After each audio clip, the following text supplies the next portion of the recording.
Abstract का जो है उन्होंने बताया। तो एक चीज़ और मैं इसमें बताना चाहूँगा, अगर हो सकता है कि प्रमोद जी बाद में चर्चा करें या न बताएं या भूल जाएं। तो आप लोगों ने देखा होगा कि ये एब्स्ट्रैक्ट में किसी के नाम के आगे भी डॉक्टर, प्रोफेसर या उनका पदनाम नहीं दिया गया है। ये ऐसा नहीं है कि किसी को जो है नीचा दिखाने के लिए या उसको डिमोरलाइज करने के लिए किया गया। साइंसेज में इस तरह से होता है, वहाँ किसी का डॉक्टर प्रोफेसर बताने की ज़रूरत नहीं होती। उनका रिसर्च वर्क बोलता है कि आपका जो है कितना बढ़िया जो है आप कर रहे हैं। अगर आपने अच्छा काम किया है तो वो खुद ही बोलेगा, आपका परिचय देने की ज़रूरत नहीं पड़ेगी। जी, जी, बहुत बढ़िया।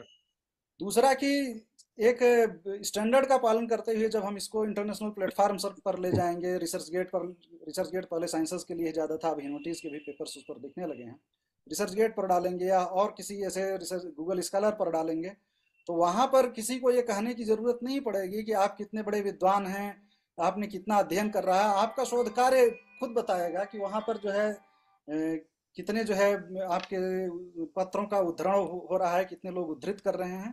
वो एक न्यूट्रल और ट्रांसपेरेंट सिस्टम है जिससे आपकी विद्वत्ता के बारे में, आपके योगदान के बारे में पूरी दुनिया के लोग जान सकते हैं। तो हम लोगों ने उसको जो है करने का कोशिश किया और आगे भी करते रहेंगे, और इसमें हमारा संस्थान पूरा जो है हमेशा सहयोग करेगा। और आप लोगों ने देखा होगा, जैसे नीलेश नीलकंठ ओक जी का इन्होंने उल्लेख किया, तो उनका जो है आप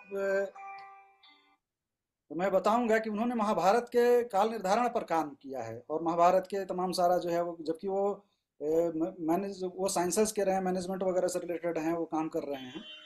तो जैसे पीवी कांडे एक वकील थे और आकर के संस्कृत में उन्होंने बहुत बड़ा काम किया, धर्मशास्त्र का इतिहास जाना जाता है, तो संस्कृत से इतर विषयों के लोग भी आकर के काम कर रहे हैं।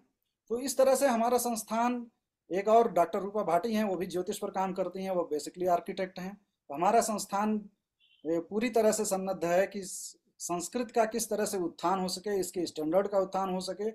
और चूंकि ज्ञान इसमें जो है हमारे पास हजारों साल की परंपरा है, उसकी कड़ियाँ कुछ लुप्त हो गई हैं, क्योंकि नालंदा पुस्तकालय जैसे पुस्तकालय जला दिए गए, जिससे हमें ये नहीं समझ में आता है कि प्राचीन ज्ञान कैसा रहा होगा, कितना उन्नत था, कितना विशाल था।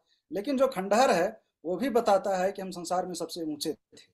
तो धीरे धीरे उस खंडहर को ही हम एक वो लेते हुए, उससे प्रेरणा लेते हुए, हम फिर से ही संस्कृत के ज्ञान का वो जो है विशाल प्रासाद खड़ा करने का प्रयास कर रहे हैं। हमारा संस्थान इसमें पूरा वो रहेगा, पूरा सन्नद्ध रहेगा, पूरा प्रयास करेगा।